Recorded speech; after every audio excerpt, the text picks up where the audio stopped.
మీకు ఈ వీడియో నచ్చినట్లయితే వీడియోని లైక్ చేయండి. సుమనకి 70,00,00,000 ఆస్తి రావటంతో చాలా సంతోషంగా అమ్మవారి పూజ చేస్తూ ఉంటుంది.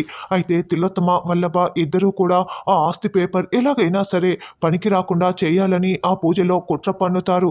అప్పుడు వల్లభ హారతి ఇస్తూ ఉంటారు. అయితే కావాలనే ఆ కర్పూరాన్ని ఆ ఆస్తి పేపర్‌పై పడేలా వల్లభ హారతి ఇస్తూ ఉంటాడు. పొరపాటున ఆ హారతి ఆ పేపర్‌పై పడిపోతూ ఉంటుంది. అయితే వెంటనే విశాల్ అడ్డుగా వచ్చి వెలుగుతున్న కర్పూరం పేపర్‌పై పడిపోతూ ఉంటే తన చేతిని అడ్డుగా పెట్టి ఆ కర్పూరాన్ని తన చేతితో పట్టేసుకుంటాడు.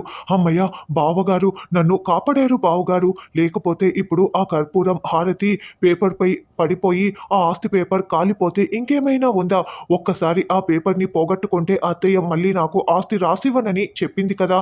నేను కోటీశ్వరురాలిని అవ్వటానికి ఇప్పుడు మీరే కారణం బావగారు. నా ఆస్తి నాకు వచ్చేలా చేశారు బావగారు అని సుమన థ్యాంక్స్ చెప్పుకుంటూ ఉంటుంది.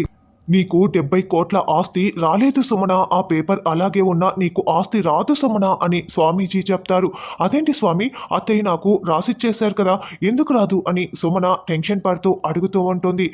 తిలోత్తమ 70,00,00,000 ఆస్తిని నీకు రాసి ఇవ్వలేదు సుమన అని మళ్ళీ స్వామీజీ చెప్తారు.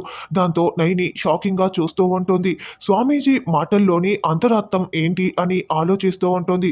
అవును. మా మమ్మీ రాయలేదు. దురంధర అత్తయ్య పేపర్‌పై రాస్తే కదా మా మమ్మీ సంతకం చేసింది అని వల్లభ అంటాడు. తిలోత్తమ సంతకం చేసినా కూడా సుమనకి 70,00,00,000 ఆస్తి రాదు. పైసా ఆస్తి కూడా రాదు అని మళ్ళీ స్వామీజీ అదే మాటలు చెప్తూ ఉంటాడు. అసలు ఎందుకు స్వామీజీ ఇలా మాట్లాడుతున్నారు? మీ మాటల్లోని పరమార్థం ఏంటి? నాకు ఎందుకు రాదు అని సుమన ప్రశ్నిస్తూ ఉంటుంది.